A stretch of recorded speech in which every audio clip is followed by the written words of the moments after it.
Assalamualaikum warahmatullahi wabarakatuh. Halo semua, bagaimana keadaan kalian? Semoga kalian dalam keadaan sehat ya, amin. Pada pertemuan kali ini kita akan membahas mengenai taat pada aturan. Nah, untuk lebih lanjutnya, mari kita simak tayangan berikut ini.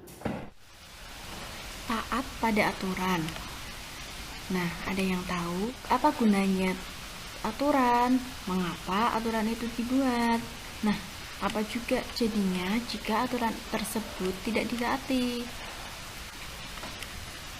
Oke, di sekolah, di rumah, ataupun di lingkungan masyarakat pasti ada aturannya. Di mana saja kita berada, pasti ada aturannya. Nah, aturan itu dibuat agar terjadi ketertiban dan ketentraman. Oleh karena itu, kita wajib hukumnya untuk menaati aturan yang berlaku.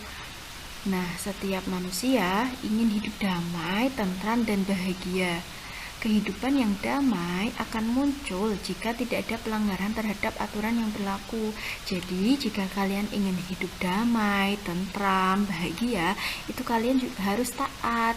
Apa yang akan kita pelajari pada bab ini? Pada bab taat pada aturan ini, yang pertama, pengertian taat pada aturan. Terus yang kedua, itu dalil taat pada aturan, yaitu Quran Surat An-Nisa ayat 59. Terus itu macam-macam sikap taat. Nah, yang pertama itu pengertian taat pada aturan. Taat pada aturan. Taat memiliki arti tunduk atau kepada Allah, Rasul, pemerintah, dan lain sebagainya, tidak berlaku curang dan setia. Itu pengertian taat. Nah, sekarang aturan. Aturan itu adalah tindakan atau perbuatan yang harus dijalankan. Jadi, taat pada aturan adalah sikap tunduk kepada tindakan atau perbuatan yang telah dibuat baik oleh Allah, Nabi, pemerintah, atau pemimpin, atau yang lainnya. Kita harus tunduk dan patuh terhadap aturan yang ada. Berarti kita harus patuh dan tunduk terhadap perbuatan yang telah ditetapkan oleh itu tadi. Nah, Allah Subhanahu wa taala, nabi, pemimpin, atau yang lainnya. Nah, sedangkan taat dalam bahasa Arab itu berasal dari kata to'at yang memiliki makna mengikuti atau menuruti. Kalau dalam bahasa Jawa itu manut, itu arti secara bahasanya taat. Nah, secara istilahnya taat berarti mengikuti dan menuruti keinginan atau perintah dari luar dari kita. Jadi secara istilah taat itu inut kepada perintah di luar dari diri kita. Nah, memiliki sikap taat akan memberikan akibat yang baik bagi pemiliknya. Jika setiap orang telah memahami maksud sikap ini, ia akan memahaminya di kehidupan hari. Jadi, orang yang memiliki taat ini, ia tidak akan melanggar aturan-aturan yang ada di sekitarnya. Jadi, ia patuh melaksanakan aturan itu, dan hidupnya itu akan damai, tentram, dan bahagia. Aturan yang paling tinggi itu adalah aturan yang dibuat oleh Allah Subhanahu wa taala, yaitu yang terdapat pada Al-Qur'an. Sementara di bawahnya ada aturan yang dibuat oleh Nabi Muhammad SAW, yang disebut sunnah atau hadis. Dan di bawahnya lagi ada aturan yang dibuat oleh pemimpin, baik pemimpin pemerintahan, negara, daerah, maupun pemimpin yang lain, termasuk pemimpin keluarga. Lanjut ke dalil taat pada aturan. Nah, dalilnya apa? Kita harus taat pada aturan itu. Di Al-Quran sudah dijelaskan dalam Quran Surat An-Nisa ayat 59 yang bunyinya, A'udzu billahi minasyaitonir rajim. Bismillahirrahmanirrahim. Ya ayyuhalladzina amanu athi'ullaha wa athi'ur rasula wa ulil amri minkum fa in tanaza'tum fi syai'in farudduhu ilallahi war rasuli in kuntum tu'minuna billahi wal yaumil akhir. Dzalika khairu wa ahsanu ta'wila. Shadaqallahul adzim. Artinya, hai orang-orang yang beriman, taatilah Allah dan taatilah Rasul-Nya dan ulil amri di antara kamu. Kemudian jika kamu berlainan pendapat tentang sesuatu, maka kembalikanlah ia kepada Al-Quran dan sunnahnya.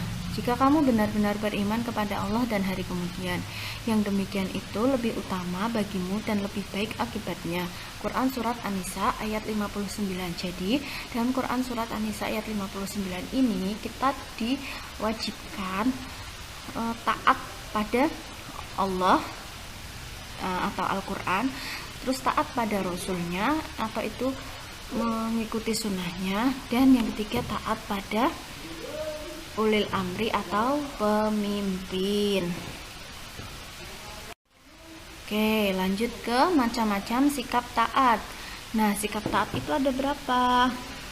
Sikap taat itu ada 3. Yang pertama taat pada Allah, yang kedua taat pada Rasul, dan yang ketiga taat pada ulil amri.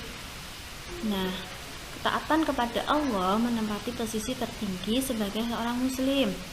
Tidak ada satupun di dunia ini yang dapat mengalahkan ketaatan kita kepada Allah.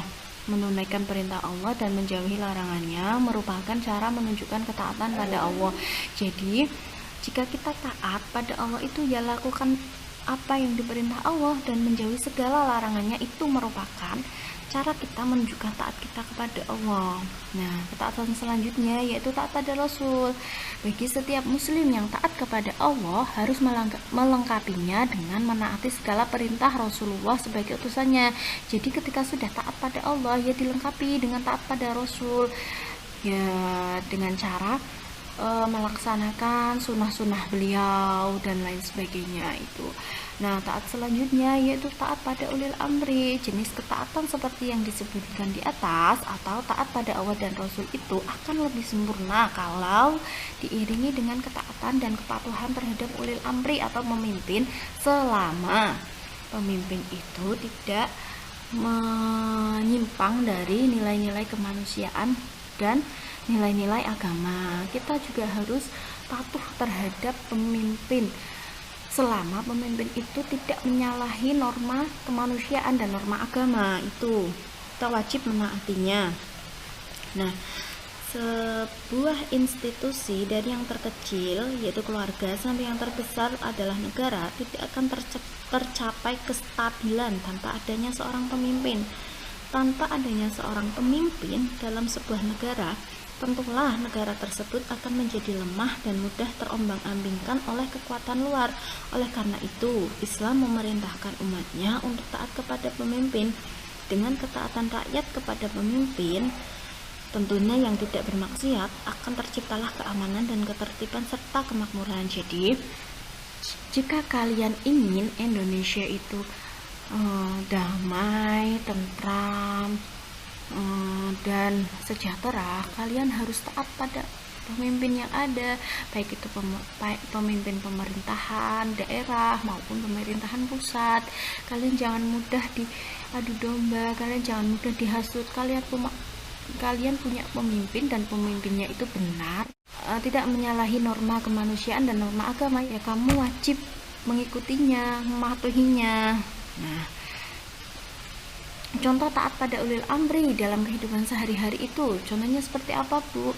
Nah, contohnya gampang saja. Ketika kamu berkendara atau naik motor, kamu taat pada tata tertib lalu lintas, itu juga termasuk kamu taat pada ulil amri. Artinya kamu taat pada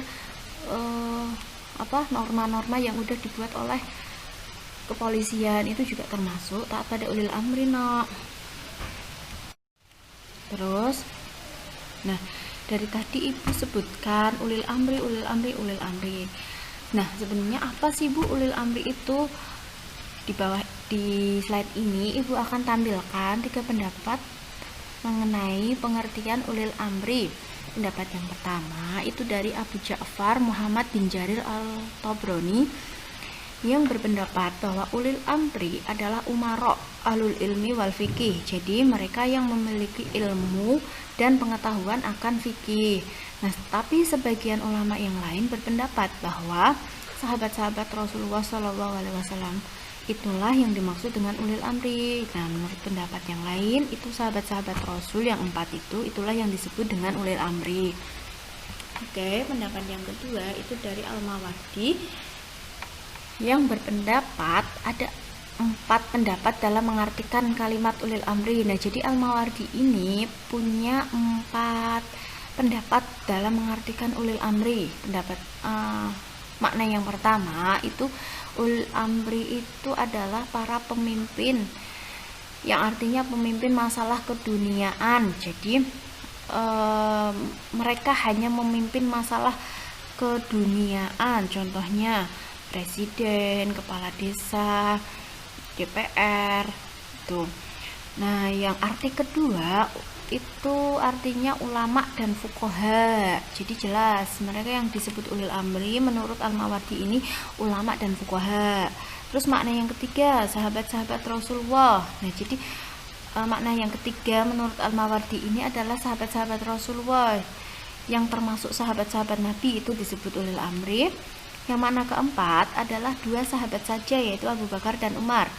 Menurut Al-Mawardi makna yang keempat itu hanya Abu Bakar dan Umar yang disebut ulil amri. Selanjutnya itu pendapat yang ketiga dari Ahmad Mustafa Al-Maraghi yang berpendapat bahwa ulil amri adalah umarok, ahli hikmah, ulama, pemimpin pasukan, dan seluruh pemimpin lainnya. Jadi dari ketiga pendapat ini bisa ditarik kesimpulan bahwa ulil amri ini pemimpin, baik pemimpin keduniaan maupun masalah keagamaan. Nah, itu tadi penjelasan mengenai taat pada aturan. Semoga bermanfaat ya anak-anak. Wassalamualaikum warahmatullahi wabarakatuh.